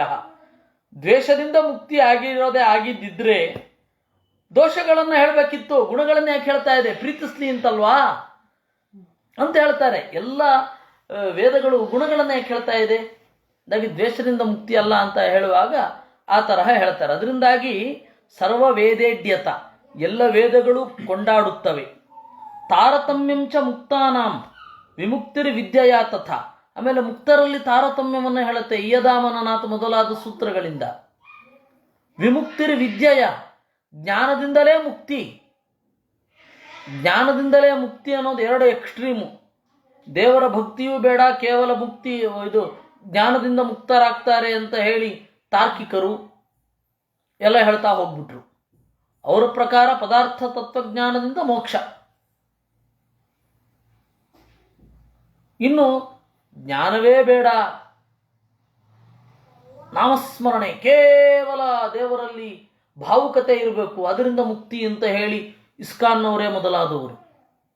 ಎಲ್ಲ ಎಕ್ಸ್ಟ್ರೀಮ್ಗಳು. ಯಾವ ತರಹದ ಅತಿವಾದವೂ ಅಸಂಗತ. ಎಲ್ಲವೂ ಬೇಕು, ಜ್ಞಾನವೂ ಬೇಕು, ಭಕ್ತಿಯೂ ಬೇಕು. ಭಕ್ತಿಯ ಮುಂದುವರಿಕೆ ಜ್ಞಾನ, ಜ್ಞಾನದ ಮುಂದುವರಿಕೆ ಭಕ್ತಿ. ನಿಮಗೆ ಆಶ್ಚರ್ಯ ಆಗಬಹುದು, ಓಶೋ ಒಂದು ಪುಸ್ತಕ ಬರೆದಿದ್ದಾನೆ ಭಜಗೋವಿಂದಂ ಅನ್ನೋದ್ರ ಮೇಲೆ. ಅವನು ಬರೀತಾನೆ, ಅವನು ಒಂದೊಂದ್ಸರ್ತಿ ಒಂದೊಂದು ಥರ ಹೇಳ್ತಾ ಇರ್ತಾನೆ, ಅವನು ನಂಬೋ ಹಾಗಿಲ್ಲ. ಆದರೆ ಕೆಲವೊಂದು ಕಡೆ ಬಹಳ ಚೆನ್ನಾಗಿ ಅವನಿಗೆ ಗೊತ್ತಿಲ್ಲದೇಯೋ ಗೊತ್ತಿದ್ದೋ ಚೆನ್ನಾಗಿ ಹೇಳ್ಬಿಡ್ತಾನೆ. Devotion is another form of knowledge ಅಂತ ಹೇಳ್ಬಿಡ್ತಾನೆ. ಬಹಳ ವಿಚಿತ್ರ. ಯಾಕೆಂದ್ರೆ ನೀವು ಭಕ್ತಿ ಮಾಡಬೇಕು ಅಂದರೆ ದೇವರನ್ನು ತಿಳ್ಕೊಂಡಿರ್ಬೇಕು, ದೇವರ ಗುಣಗಳನ್ನು ತಿಳ್ಕೊಂಡಿರ್ಬೇಕಲ್ಲ. ಜ್ಞಾನ ಅಲ್ಲಿ ಗೊತ್ತಿರದೇ ಸೇರ್ಕೊಂಡಿದೆ ಅಂತನೋನು. ಹೀಗಾಗಿ ಸರ್ವವೇದ ಈಡ್ಯತಾ ತಥಾ. ಇನ್ನು ತಾರತಮ್ಯಂಚ ಮುಕ್ತಾನಾಂ ವಿಮುಕ್ತಿರ್ವಿದ್ಯೆಯ, ಜ್ಞಾನದಿಂದಲೇ ಮುಕ್ತಿ. ತಸ್ಮಾದ್ ಏತದ್ವಿರುದ್ಧಂ ಯತ್ ಮೋಹಾರ್ಥಂ ತದುದೀರಿತಂ. ಅದರಿಂದಾಗಿ ಇದಕ್ಕೆ ವಿರುದ್ಧವಾದದ್ದು ಏನೇನೆಲ್ಲ ಇದೆ ಅದು ಮೋಹಾರ್ಥಂ. ಅವರವರು ಯಾವುದನ್ನ ಒಳಗಡೆಯಿಂದ ಇಷ್ಟಪಡ್ತಾರೆ ಅವರದನ್ನು ಹೊಂದಲಿ ಅಂತ ಹೇಳಿ ಈ ರೀತಿ ಹೇಳೋದು. ಯಾರ್ಯಾರಿಗೆ ಯಾವ್ದ್ಯಾವ್ದು ಇಷ್ಟ ಆಗತ್ತೆ, ಯಾವುದನ್ನು ಹೇಳಿದ್ರೆ ಯಾರಿಗೆ ಇಷ್ಟ ಆಗತ್ತೆ ಅದನ್ನ ಹೇಳ್ತಾರೆ. ಹೇಳಿದಾಗ ಅದನ್ನು ಕೂಡಲೇ ಅವನು ಗ್ರಹಿಸಿಬಿಡ್ತಾನೆ. ತಸ್ಮಾದ್ ಯೇ ಯೇ ಗುಣಾ ವಿಷ್ಣೋ ಗ್ರಾಹ್ಯಾಸ್ತೆ ಸರ್ವಯೇವ ಹಿ ಇತ್ಯಾದ್ಯುಕ್ತಂ ಭಗವತಾ ಭವಿಷ್ಯತ್ ಪರವಣಿ ಸ್ಫುಟಂ. ಅದರಿಂದಾಗಿ ಏನೇನು ದೇವರ ಗುಣಗಳಿದೆ ಅದನ್ನೆಲ್ಲವನ್ನೂ ಕೂಡ ಗ್ರಾಹ್ಯ ಉಪಾಸನೆಗಾಗಿ ಸ್ವೀಕರಿಸಬೇಕು. ಇತ್ಯಾದ್ಯುಕ್ತಂ, ಇದನ್ನು ಭವಿಷ್ಯತ್ ಪರ್ವದಲ್ಲಿ ಹೇಳಿದ್ದಾರೆ. ಭವಿಷ್ಯತ್ ಪರ್ವ ಅಂದರೆ ಯಾವುದು ಗೊತ್ತಾ? ಹರಿವಂಶದ 3ನೇ ಪರ್ವ. ಆದರೆ ಆಚಾರ್ಯರು ಇಷ್ಟೆಲ್ಲ ಕೋಟ್ ಮಾಡಿದ್ರಲ್ಲ ಇಲ್ಲಿ ತನಕ, ಅದರಲ್ಲಿ ಕೆಲವು ಸಿಗೋದೇ ಇಲ್ಲ. ಅದಕ್ಕೆ ಕಾರಣವನ್ನು ಆಚಾರ್ಯರು ಮುಂದೆ ಹೇಳ್ತಾರೆ, ಯಾಕೆ ಏನಾಗಿದೆ ಅಂತ. ಏಷ ಮೋಹಂ ಸೃಜಾಮ್ಯಾಶು ಯೋಜನಾನ್ ಮೋಹಯಿಷ್ಯತಿ ತ್ವಂಚ ರುದ್ರ ಮಹಾಬಾಹೋ ಮೋಹಶಾಸ್ತ್ರಾಣಿ ಕಾರಯ ಅತಥ್ಯಾನಿ ವಿತಥ್ಯಾನಿ ದರ್ಶಯಸ್ವ ಮಹಾಭುಜ ಪ್ರಕಾಶಂ ಕುರು ಚಾತ್ಮಾನಂ ಅಪ್ರಕಾಶಂಚ ಮಾಂ ಕುರು. ಏಷಃ, ಈ ನಾನು, ಮೋಹಂ ಸೃಜಾಮಿ, ಮೋಹವನ್ನು ಸೃಷ್ಟಿಸುತ್ತೇನೆ. ಯೋ ಜನಾನ್ ಮೋಹಯಿಷ್ಯತಿ, ಜನರನ್ನ ಮೋಹಗೊಳಿಸುವ ಹಾಗೆ. ರುದ್ರ, ಓ ಮಹಾಬಾಹೋ, ನೀನು ಕೂಡ ಮೋಹಶಾಸ್ತ್ರಗಳನ್ನು ರಚನೆ ಮಾಡಿಸು. ಅತಥ್ಯಾನಿ ವಿತಥ್ಯಾನಿ ದರ್ಶಯಸ್ವ ಮಹಾಭುಜ, ಸತ್ಯವಲ್ಲದ್ದನ್ನು ವಾಸ್ತವವಲ್ಲದ್ದನ್ನು ದರ್ಶಯಸ್ವ, ಜನರಿಗೆ ತೋರಿಸು. ಪ್ರಕಾಶಂ ಕುರುಚ ಆತ್ಮಾನಂ, ನಿನ್ನನ್ನು ತೋರಿಸಿಕೋ. ನನ್ನನ್ನು ಅಪ್ರಕಾಶಂ ಕುರು, ಮುಚ್ಚಿಬಿಡು. ಹೀಗಿದೆ.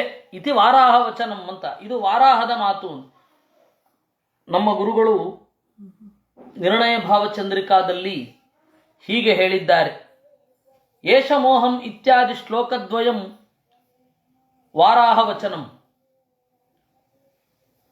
ಸಂಪ್ರತಿತು ಏಕಮೇವ ಪದ್ಯಂ. ಈಗ ಒಂದೇ ಪದ್ಯ ಸಿಗ್ತಾ ಇರೋದು. ಏಷ ಮೋಹಂ ಸೃಜಾಮ್ಯಾಶು ಯೋಜನಾನ್ ಮೋಹಯಿಷ್ಯತಿ ತ್ವಂಚ ರುದ್ರ ಮಹಾಬಾಹೋ ಮೋಹಶಾಸ್ತ್ರಾಣಿ ಕಾರಯ. ಇದು ಒಂದೇ ಶ್ಲೋಕ ಸಿಗ್ತಾ ಇರೋದು. 48ನೇ ಶ್ಲೋಕ ಮತ್ತು 49ನೇ ಶ್ಲೋಕ ಇವೆರಡೂ ಕೂಡ ವಾರಾಹದಲ್ಲಿದೆ ಅಂತ ಆಚಾರ್ಯರು ಹೇಳೋದು.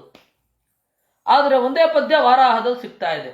ಹಾಗಾದ್ರೆ ಅತಥ್ಯಾನಿ ವಿತಥ್ಯಾನಿ ಅವರು ಬರೀತಾರೆ, ದಿಷ್ಟ್ಯ ಪಾದ್ಮೇತು ದ್ವಯಮಪಿ ಪಠ್ಯತೆ. ದೇವರು ದಯದಿಂದ ಪಾದ್ಮದಲ್ಲಿ ಇವೆರಡೂ ಇದೆ. ಏಷ ಮೋಹಂ ಅತಥ್ಯಾನಿ, ಎರಡೂ ಶ್ಲೋಕ ಇದೆ. ಭವೇದೇತದೇವ ಗಮಕಂ ವಾರಾಹಗಂ ಪರೈಹಿ ಅಂತರಿತಮಿತ್ಯಸ್ಯ. ಇದರಿಂದ ಗೊತ್ತಾಗತ್ತೆ ವಾರಾಹದಲ್ಲಿರುವ ಒಂದು ಪದ್ಯವನ್ನ ಬೇರೆಯವರು ಹೊಟ್ಟೆ ಕಿಚ್ಚಿನಿಂದ ಹೆಂಗೆ ತೆಗೆದು ಹಾಕಿದ್ದಾರೆ ಅಂತ. ಯದಿ ಪಾದ್ಮೇಪಿ ನಾಪಠಿಷ್ಯತ ನೂನಂ ಪರೈರವಕ್ಷ್ಯತ ಯದ್ವೈಷ್ಣವಾನಾಂ ಸ್ವಪ್ರಜ್ಞೋಪಜ್ಞಮಿದಂ ಪದ್ಯಂ ಇತಿ. ಒಂದೊಮ್ಮೆ ಪಾದ್ಮದಲ್ಲಿಯೂ ಇಲ್ಲದಿರುತ್ತಿದ್ದರೆ ಜನ ಹೀಗೆ ಹೇಳುತ್ತಿದ್ದರು. ವೈಷ್ಣವರು ತಮ್ಮ ಕಲ್ಪನಾ ವಿಲಾಸವನ್ನ ಹೇಳಿಬಿಟ್ಟಿದ್ದಾರೆ ಇದರಲ್ಲಿ ಮಹಾಭಾರತ ತಾತ್ಪರ್ಯ ನಿರ್ಣಯದಲ್ಲಿ ಅಂತ. ದೇವರ ದಯದಿಂದ ಪುರಾಣಗಳಲ್ಲಿ ಇದು ಸಿಗ್ತಾ ಇದೆ. ಸರಿ, ಏನರ್ಥ? ಏನರ್ಥ ಅಂತಂದರೆ ಇದೇ ಮಾತನ್ನು ಏಷಮೋಹಂ ಸೃಜಾಮ್ಯಾಚು ಅತತ್ಯಾನಿ ವಿತಥ್ಯಾನಿ, ಈ ಮಾತನ್ನು ಬ್ರಹ್ಮಸೂತ್ರದಲ್ಲಿಯೂ ಮಧ್ವಾಚಾರ್ಯರು ಉಲ್ಲೇಖಿಸಿದ್ದಾರೆ. ಅದಕ್ಕೆ ತ್ರಿವಿಕ್ರಮ ಪಂಡಿತರು ವ್ಯಾಖ್ಯಾನ ಬರೆದಿದ್ದಾರೆ. ಅವರು ವ್ಯಾಖ್ಯಾನ ಏನು ಅಂತ ಓದ್ಬಿಡೋಣ. ಅದನ್ನು ನಿರ್ಣಯ ಭಾವಚಂದ್ರಿಕಾಕಾರರು ತಮ್ಮ ಇದರಲ್ಲಿ ಉಲ್ಲೇಖಿಸಿದ್ದಾರೆ. ಅದೇನು? ಏಷ ಮೋಹಂ ಸೃಜಾಮಿ, ಮೋಹ ಕಾರಣಂ ಸೃಜಾಮಿ ಅಂತ. ಮೋಹವನ್ನು ಸೃಷ್ಟಿ ಮಾಡೋದು ಅಂದರೆ ಮೋಹ ಕಾರಣವಾದ ಶಾಸ್ತ್ರ ಸೃಷ್ಟಿ ಮಾಡೋದು ಅಂತ ಅರ್ಥ. ಮೋಹ ಕಾರಣವಾದ ಪ್ರಸಂಗವನ್ನು ಸೃಷ್ಟಿ ಮಾಡೋದು ಅಂತ ಅರ್ಥ. ಆ ಸಿಚುಯೇಷನ್ ನಡೆದದ್ರಿಂದ ಅವನು ತಪ್ಪು ತಿಳ್ಕೊಳ್ಬೇಕು, ಆ ತರಹ ಸೃಷ್ಟಿ ಮಾಡಿಬಿಡ್ತಾರೆ. ಯಾರಿಗೋ ಒಬ್ಬನಿಗೆ ದಾರಿ ತಪ್ಪುವ ಬಲವಾದ ಕರ್ಮ ಇರುತ್ತೆ, ಅದಕ್ಕೆ ಅವನಿಗೆ ಬರೇ ತಪ್ಪುಗಳು ಕಂಡು ಬೀಳ್ತಾ ಹೋಗುತ್ತೆ. ಮೊನ್ನೆ ನಮ್ಮ ರಮೇಶ್ ಅವರು ಯಾರನ್ನೋ ಹೇಳ್ತಾ ಇದ್ರು, ಅವರು ಹಾಗೆ ಅವರಿಗೆ ಅವರ ಕಣ್ಣಿಗೆ ಬಿದ್ದ ಎಲ್ಲ ವಿದ್ವಾಂಸರು ಕೂಡ ಮೋಸ ಮಾಡುವವರೇ ಆಗಿದ್ರು ಅಂತ. ಅವ್ರು ಅದರಿಂದಾಗಿ ಅವರೇನು ಮಾಡ್ಬಿಡ್ತಾರೆ, ಎವರ್ಷನ್ ಬಂದು ಇಡೀ ವಿದ್ವಾಂಸರೇ ಮೋಸಗಾರರು ಅಂತ ಅನ್ಕೊಂಡ್ಬಿಡ್ತಾರೆ. ಪಾಪ, ಅವರು ತಪ್ಪಲ್ಲ, ಆದರೆ ಅವ್ರಿಗೆ ಅದು ಆ ಕರ್ಮ ಅನಿವಾರ್ಯವಾಗಿದ್ದರೆ ಅವ್ರಿಗಂಥದ್ದೇ ಬೀಳುತ್ತಲ್ಲ, ನಾವೇನು ಮಾಡೋಣ, ಕಣ್ಣಿಗಂಥದ್ದೇ ಬೀಳುತ್ತೆ. ಹೀಗಾಗಿ ಬಿಡುತ್ತೆ. ಅಂದಾಗಿ ಮೋಹ ಅಂತಂದರೆ ಮೋಹ ಕಾರಣ. ಮೋಹ ಕಾರಣ ಅಂದರೆ ಶಾಸ್ತ್ರವೂ ಆಗಿರಬಹುದು, ಆ ಸಿಚುಯೇಷನ್ನೂ ಆಗಿರಬಹುದು. ಮೋಹಂ ಸೃಜಾಮಿ ಅಂತಂದರೆ ಮೋಹ ಕಾರಣಂ ಸೃಜಾಮಿ ಅಂತ ಅರ್ಥ. ಮೋಹ ಕಾರಣ ಶಾಸ್ತ್ರವೂ ಆಗಿರಬಹುದು, ಸಿಚುಯೇಷನ್ ಪರಿಸ್ಥಿತಿಯೂ ಆಗಿರಬಹುದು. ನೋಡಿ, ತತ್ವ ಪ್ರದೀಪಕಾರರ ಯಾರ್ಯಾರ ಹತ್ರ ಪುಸ್ತಕ ಇದೆ ಅವರೆಲ್ಲರೂ ನೋಡಿಕೊಳ್ಳಿ. ಮೋಹಂ ಸೃಜಾಮಿ ಅಂದರೆ ಮೋಹ ಕಾರಣಂ ಸೃಜಾಮಿ ಅಂತ ಅರ್ಥ. ಯೋ ಜನಾನ್ ಮೋಹಯಿಷ್ಯತಿ ಅಂತ ಮುಂದಿನ ಪಾದ ಇದೆ. ಜನರನ್ನು ಮೋಹಗೊಳಿಸುವಂತಹ ಮೋಹವನ್ನು ಸೃಷ್ಟಿ ಮಾಡುತ್ತೇನೆ. ಏನು ಹಾಗಂದ್ರೆ ಜನಾನಾಂ ಅನಾದಿ ಕರ್ಮ ವಾಸನಾನುರೂಪಮಿತಿ ಯಾವತ್ತು, ಜನರ ಅನಾದಿ ಕರ್ಮ ಸಂಸ್ಕಾರಕ್ಕೆ ಅನುಗುಣವಾಗಿ ನಾನು ಮೋಹಶಾಸ್ತ್ರಗಳನ್ನು ಸೃಷ್ಟಿ ಮಾಡ್ತೇನೆ. ಅವ್ರಿಗದಿಷ್ಟ ಆಗತ್ತೆ, ಅವರು ಆ ಪರಿಸರದಲ್ಲಿ ಇರ್ತಾರೆ. ಕೆಲವೊಬ್ಬರಿಗೆ ಆ ಪರಿಸರವನ್ನು ಮೀರಿ ಯೋಚನೆ ಮಾಡುವ ಶಕ್ತಿ ಇರುತ್ತೆ, ಕೆಲವೊಬ್ಬರಿಗೆ ಆ ಪರಿಸರ ಮೀರಿ ಯೋಚನೆ ಮಾಡಲಿಕ್ಕೆ ಆಗೋಲ್ಲ. ಅದರಿಂದ ನಾವು ವೈಯಕ್ತಿಕವಾಗಿ ಯಾರನ್ನೂ ಅಟ್ಯಾಕ್ ಮಾಡಬಾರದು. ಯಾಕೆಂದರೆ ಅವ್ರಿಗೆ ಆ ಪರಿಸರ ಕೊಟ್ಟಿದ್ದೇವರು. ನಾವು ಆ ವ್ಯೂ ತಪ್ಪು ಅಂತ ಹೇಳಬಹುದೇ ವಿನಃ ಅವರನ್ನೇ ಅಟ್ಯಾಕ್ ಮಾಡೋದಲ್ಲ. ಮತೀಯರನ್ನು ಟಾರ್ಗೆಟ್ ಮಾಡಬೇಡ, ಮತದ ಸಮಸ್ಯೆಗಳನ್ನು ನಿಧಾನವಾದ ಭಾಷೆಯಲ್ಲಿ ಹೇಳು ಅಷ್ಟೇ. ಮತೀಯರದ್ದೇನು ತಪ್ಪು, ಅಲ್ಲಿ ಹುಟ್ಟಿದ್ದಾರೆ, ನಾವೀಗಿಲ್ಲಿ ಹುಟ್ಟಿಲ್ವೇ? ಆ ಸಂಯಮ ಇರಬೇಕು ಒಬ್ಬನಿಗೆ. ಆ ಸಂಯಮ ಇಲ್ಲದೆ ಹೋದರೆ ಎಂಥದ್ದು ವಿದ್ವಾಂಸ ಅವನು? ವಿದ್ವಾಂಸನೇ ಅಲ್ಲ. ಆ ಸಂಯಮ ಇರಬೇಕ್ರಿ.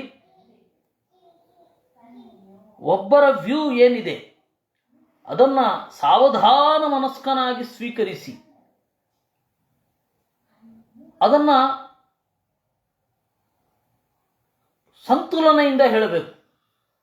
ನಮ್ಮ ಬೇಂದ್ರೆ ಅವರದೊಂದು ಪದ್ಯ ಪದೇ ಪದೇ ನೆನಪಾಗತ್ತೆ ನನಗೆ. ತೊಗಲ ನಾಲಿಗೆಯಲ್ಲಿ ನಿಜವ ನುಡಿಯಲೆಳೆಸಿದರೆ ತಾನಂಗೈಲಿ ಪ್ರಾಣಗಳ ಹಿಡಿಯಬೇಕು, ಇಲ್ಲದಿರೆ ನೀರಿನಲು ತಣ್ಣಗಿದ್ದವನದನ್ನು ಉರಿಯ ನಾಲಿಗೆಯಿಂದ ನುಡಿಯಬೇಕು ಅಂತ. ಏನು ಅದ್ಭುತ ಪದ್ಯ ಅದು ನೋಡಿ. ತೊಗಲ ನಾಲಿಗೆಯಲ್ಲಿ ನಿಜವ ನುಡಿಯಲೆಳೆಸಿದರೆ ತಾನಂಗೈಲಿ ಪ್ರಾಣಗಳ ಹಿಡಿಯಬೇಕು. ಯಾಕೆಂದ್ರೆ ತನಗೆ ಮನವರಿಕೆಯಾಗದ ಪದ್ಯವನ್ನ, ತನಗೆ ಮನವರಿಕೆಯಾಗದ ಪ್ರಮೇಯವನ್ನ ಒಬ್ಬ ಹೇಳಲಿಕ್ಕೆ ಹೋಗಬಾರದು. ಯಾರು ಹೇಳಬಹುದು? ನೀರಿನಲು ತಣ್ಣಗಿದ್ದವನದನು, ತಟಸ್ಥನಾಗಿರ್ಬೇಕು, ಉದಾಸೀನನಾಗಿ ಇರಬೇಕು. ಒಂದು ಸಂಗತಿಯನ್ನ ತಟಸ್ಥವಾಗಿ ನೋಡುವಂತಹ ಶಕ್ತಿ ಯಾರಿಗೆ ಬರುತ್ತೆ ಅವನು ಅದು ನೀರಿನಲ್ಲೂ ತಣ್ಣಗಿದ್ದವನು, ಆದರೆ ಉರಿಯ ನಾಲಿಗೆಯಿಂದ ನುಡಿಯಬೇಕು ಅಂತ. ಸತ್ಯನಿಷ್ಠುರವಾಗಿ ಅವ್ರಿಗೆ ಮಾತನಾಡಲಿಕ್ಕೆ ಹಕ್ಕಿರತ್ತೆ. ಯಾರು ಒಂದು ಸಿಚುಯೇಷನ್ನನ್ನು ನ್ಯೂಟ್ರಲ್ ಆಗಿ ಹ್ಯಾಂಡಲ್ ಮಾಡ್ತಾನಲ್ಲ ಅವನು. ಏನು ಅದ್ಭುತವಾದ ಪದ್ಯ ಅನ್ನಿಸ್ತು ನನಗೆ. ಇದಕ್ಕೆ ಬೇರೆ ಇನ್ನೊಂದು ಅರ್ಥವನ್ನು ಅವರೇ ಹೇಳಿದ್ರಂತ, ಅದು ಅವ್ರ ಕಾವ್ಯ, ಅವ್ರೇನು ಬೇಕಾದ್ರೆ ಹೇಳ್ಬೋದು. ಉರಿಯ ನಾಲಿಗೆ ಅಂದರೆ ಪ್ರಾಣಾಗ್ನಿ ಅಂತ ಅವ್ರು ಹೇಳ್ತಾ ಇದ್ದದ್ದು.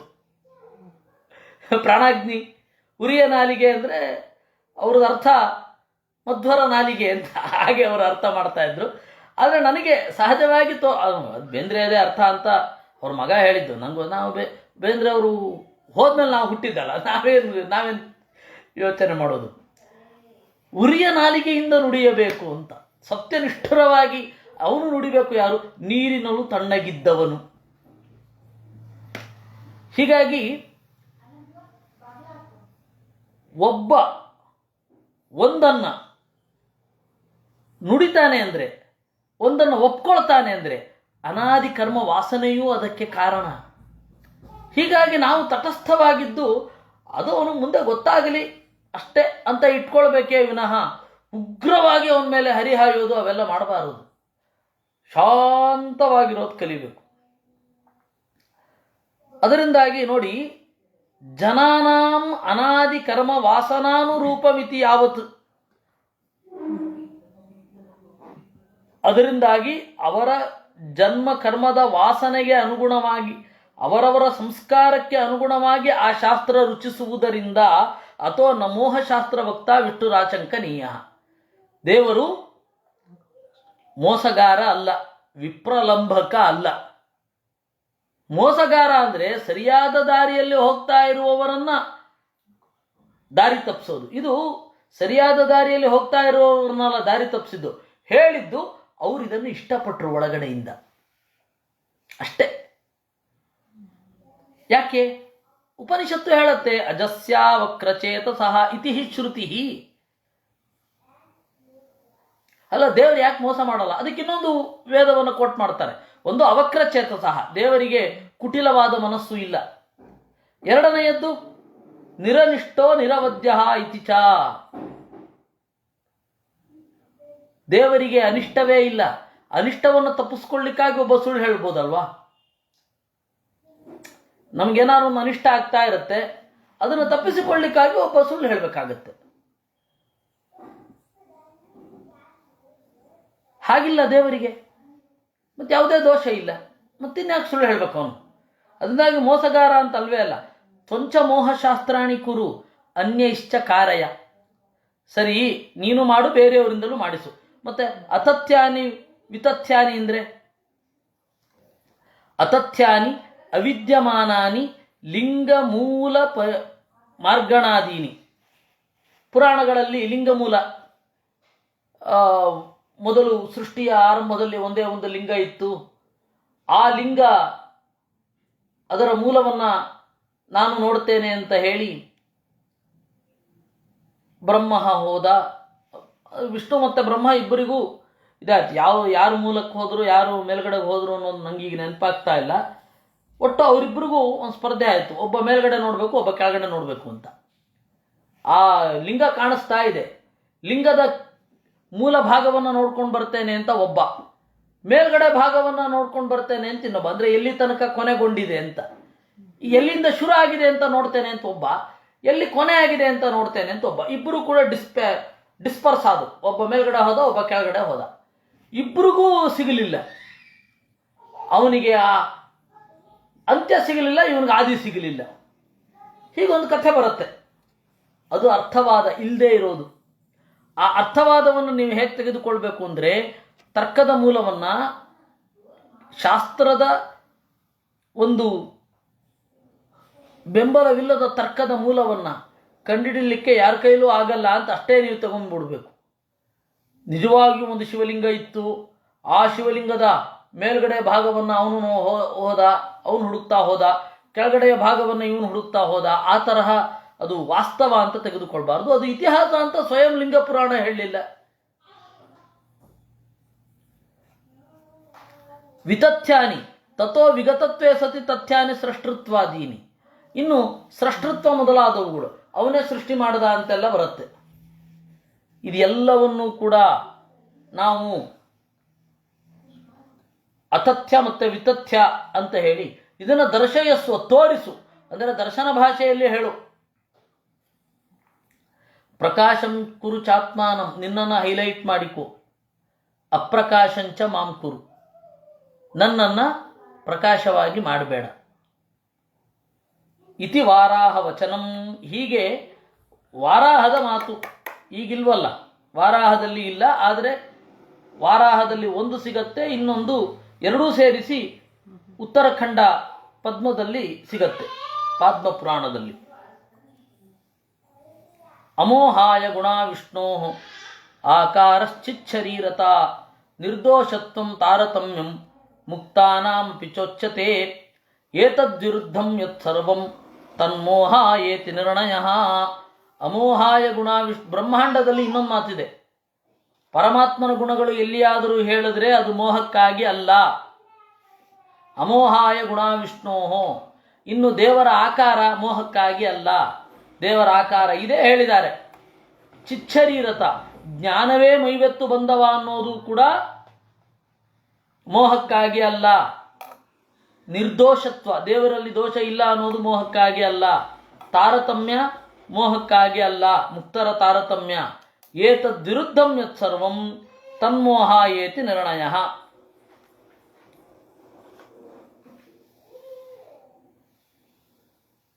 ಮೋಹಕ್ಕಾಗಿ ಹೇಳ್ತಾ ಇಲ್ಲ. ಇದು ಒಂದು ಸ್ವಲ್ಪ ಸಿಗತ್ತೆ, ಇನ್ನೊಂದು ಸ್ವಲ್ಪ ಸಿಗಲ್ಲ ಬ್ರಹ್ಮಾಂಡದಲ್ಲಿ.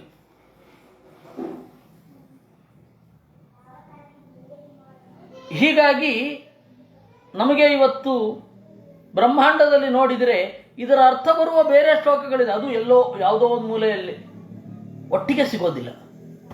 ಬ್ರಹ್ಮಾಂಡ ಪುರಾಣದಲ್ಲಿ ಇವತ್ತು ನಮಗಿದು ಸಿಗೋದಿಲ್ಲ.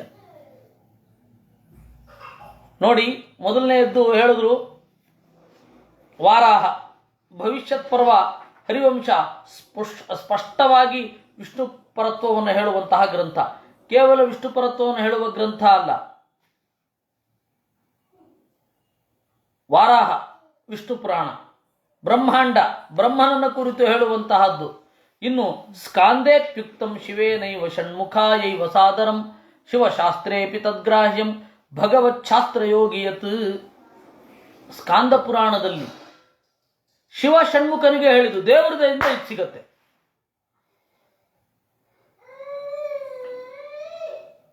ನೋಡಿ, ಒಂದು ಪಾದ್ಮ ಪುರಾಣದಲ್ಲಿ ಸಿಕ್ಕಿತಾ? ಪಾದ್ಮ ಪುರಾಣ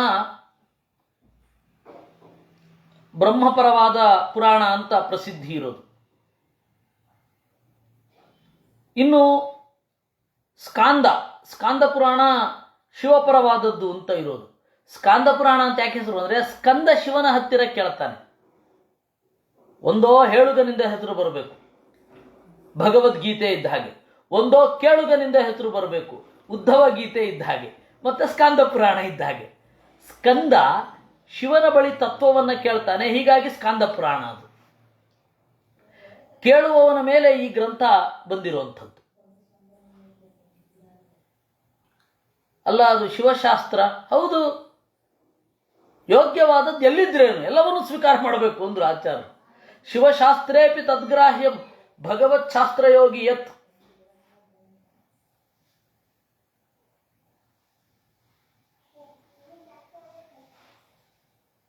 ನನಗೆ ಅವಾಗ ಯಾವುದೋ ಒಂದು ಕಾಲದಲ್ಲಿ 2003-4 ಸಂದರ್ಭದಲ್ಲಿ ಅಭಿನವಗುಪ್ತನ ಎಲ್ಲ ಗ್ರಂಥಗಳನ್ನು ಓದಬೇಕು ಅಂತ ಅನ್ನಿಸಿತು. ನೋಡಿದೆ, ಕೆಲವರ ಆಕ್ಷೇಪ, ಅದೆಲ್ಲ ಯಾಕೆ ಓದಬೇಕು?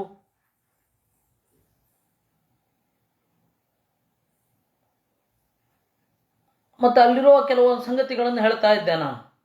ನೋಡಿ, ಚೆನ್ನಾಗಿದೆ, ಇದು ಚೆನ್ನಾಗಿದೆ, ಯಾಕೆ ಓದಬೇಕು? ಅವೆಲ್ಲ ಬೇಕಾ? ಅದಕ್ಕೆ ನಾನು ಈ ಮಾತನ್ನು ಹೇಳಿದೆ, ಶಿವಶಾಸ್ತ್ರೇಪಿ ತದ್ಗ್ರಾಹ್ಯಂ ಭಗವತ್ ಶಾಸ್ತ್ರಯೋಗಿ ಯತ್ ಅಂತ. ಇಲ್ಲ ಅದು ನಮಗೆಲ್ಲ ಹೇಳಿದ್ದು, ಮತ್ತಿನ್ಯಾರಿಗೆ? ಮಧ್ವಾಚಾರ್ಯ ನಮಗೆ ಹೇಳಿದ್ದು, ನೀವು ಶಿವಶಾಸ್ತ್ರವನ್ನೂ ಓದಿ ಅದನ್ನು ತೊಗೊಳ್ಳಿ ನಮಗೆ ಹೇಳಿದ್ದು. ಇನ್ಯಾವುದೋ ಅದಲ್ಲ, ನಮಗೆ ಹೇಳಿದ್ದಲ್ಲದೆ ಇನ್ಯಾರಿಗೆ ಅದು ಹೇಳೋದು? ಮಧ್ವಾಚಾರ್ಯರು ಶಾಸ್ತ್ರ ಬರೆದಿಟ್ಟಿದ್ದು ನಿಮಗಲ್ಲ ಅಂತ ಹೇಳಿ ಯಾವ ಥರ ಹೇಳಿ ಹೋಗಿದಾರ? ಬರೆದದ್ದು ಯಾಕಂತವರು? ನಮ್ಮ ಜನ ಹೀಗಿದ್ದಾರೆ. ಇದನ್ನೆಲ್ಲ ಯಾರು ಅರ್ಥ ದೇವತೆಗಳು ಅರ್ಥ ಮಾಡ್ಕೊಳ್ಬೇಕು. ನಾವು ಒಮ್ಮೆನೂ ಓದಲ್ಲ ಅಂದ್ಬಿಡ್ತಾರೆ. ನೀವು ಓದ್ಲಿಕ್ಕಲ್ವ ಆಚಾರ್ಯರು ಕೊಟ್ಟದ್ದು? ವ್ಯಾಖ್ಯಾನ ಬರಿತಾ ಇದ್ರು, ಬಂದು ದೇವತೆಗಳು ತೊಗೊಂಡು ಹೋದ್ರು. ಏನಿವೆಲ್ಲ? ದೇವತೆಗಳಿಗೆ ಕೊಡಬೇಕು ಅಂತ ಇದ್ರೆ ದೇವಲೋಕದಲ್ಲೇ ಬರೆದು ಬರ್ತಾರೆ, ಭೂಮಿಯಲ್ಲಿ ಬರೆದ್ಬಿಟ್ಟು ದೇವತೆಗಳ ಹತ್ರ ಕಳಿಸ್ತಾರೆ. ಎಲ್ಲಿಯಾದರೂ ಉಂಟಾ? ನಮ್ಮ ಜನ ಭಾವುಕತೆಯಿಂದ ಏನೇನು ಹೇಳ್ಬಿಡ್ತಾರೋ ಮಧ್ವಾಚಾರ ಮಾನ ತೆಗೆಯೋ ಸಲುವಾಗಿ. ಬಹಳ ಭಾವುಕವಾಗಿ ಹೇಳೋದು, ಆದರೂ ನಿಜವಾಗಿ ನೋಡಿದ್ರೆ ಅವ್ರು ಮಾನ ತೆಗೆಯೋದಾಗಿರುತ್ತೆ. ಜಯತೀರ್ಥರು ಬರದೇ ಹೋಗಿದ್ದಿದ್ರೆ ಮಧ್ವಾಚಾರ್ಯ ಅರ್ಥವೇ ಆಗ್ತಾ ಇರಲಿಲ್ಲ ಅಂತ. ಮಧ್ವಾಚಾರ ಮಾನ ಹೋಗೋದಲ್ಲಿ ಮಧ್ವಾಚಾರ್ಯರಿಗೆ ಗೊತ್ತೇ ಇರಲಿಲ್ಲ. ನಾನು ಬಂದು 50 ವರ್ಷ ಆದಮೇಲೆ ನನ್ನ ಭಾಷೆಯೇ ಜನರುಗಳಿಗೆ ಅರ್ಥ ಆಗಲ್ಲ ಒಂದು ಹೇಳಿ ಇರ್ತಾನೇ ಇರಲಿಲ್ಲ. ಅವ್ರಿಗೆ ಇದ್ದಿದ್ರೆ ಹಂಗೆ ಬರಿತಾ ಇದ್ರು. ಇದು ಮಧ್ವಾಚಾರ ಮಾನ ತೆಗೆಯುವಂಥ ಪ್ರಶ್ನೆ. ಇದು ಇವ್ರ ಭಕ್ತಿಯಿಂದ ಹೇಳಬಹುದು. ಮತ್ತೆ ಯಾರೊಬ್ಬ ಗ್ರಂಥಕಾರ ನನಗೆ ಮುಂದೆ ಯಾರೋ ವ್ಯಾಖ್ಯಾನ ಬರೀತಾರೆ ಅಂತ ಹೇಳಿ ಅವನಿವತ್ತು ಬರೆಯೋದ? ಗ್ರಂಥ ಯಾಕೆ ಬರೆಯೋದು ಅಂದರೆ ಮುಂದಿನವ್ರು ಅರ್ಥ ಮಾಡ್ಕೊಳ್ಳಿ ಅಂತ. ಅದಕ್ಕೆ ವ್ಯಾಖ್ಯಾನ ಬಂದರೆ ಅದು ಅವರು ತಿಳುವಳಿಕೆಗಾಗಿ ಅವರು ವಿಸ್ತರಿಸಿಕೊಂಡದ್ದು. ನಾನು ಇವತ್ತು ಬರೆಯೋದು ನನಗೆ ಮುಂದೆ ವ್ಯಾಖ್ಯಾನ ಬರಲಿ ಅಂತ ನಾನು ಬರೆಯೋದಾ? ಅದೇನು ಪ್ರಶಸ್ತಿ ಬರಲಿ ಅಂತ ಹೇಳಿ ಬರೀಲಿಕ್ಕೆ ಅದೇನು ಮೊಯ್ಲಿಯಾ ಅವರು? ಇಲ್ಲ ತಾನೆ. ಅದರಿಂದಾಗಿ ಯಾವತ್ತೂ ಕೂಡ ಈ ತರಹದ ಭ್ರಮೆಗಳನ್ನ ಪಕ್ಕದಲ್ಲಿಡಬೇಕು. ಆಚಾರ್ಯರು ಹೇಳಿದ್ದೆ ನಮಗಾಗಿರಿ, ಪರ್ಸನಲ್ ಆಗಿ ಹೇಳಿದ್ದಾರೆ ಅಂತ ಒಬ್ಬನಿಗೆ ಭಾವನೆ ಇರಬೇಕು. ಇಲ್ಲಾಂದ್ರೆ ಶಾಸ್ತ್ರ ಯಾಕಂತೆ ಓದೋದು? ಮಧ್ವರು ನನಗಾಗಿ ಹೇಳಿದ್ದಾನೆ ಅಂತ ಭಾವನೆ ಪ್ರತಿಯೊಬ್ಬನಿಗೂ ಬರಬೇಕು. ಹಂಗೆ ಅವನು ಓದಬೇಕು. ಅದರಿಂದಾಗಿ ಸ್ಕಾಂದದಲ್ಲಿ ಏನು ಹೇಳಿದ್ದಾರೆ ಅದನ್ನು ನಾವು ನಾಳೆ ನೋಡೋಣ ಅಂತ ಹೇಳ್ತಾ ಇವತ್ತಿನ ಚಿಂತನೆಯನ್ನು ಮುಗಿಸೋಣ. ಸ್ಕಾಂದೇ ಪಿಕ್ತಂ ಶಿವೇನೈವ ಇದೆ, ಅದನ್ನು ನಾಳೆ ನೋಡೋಣ. ಕೃಷ್ಣಾರ್ಪಣಮಸ್ತು.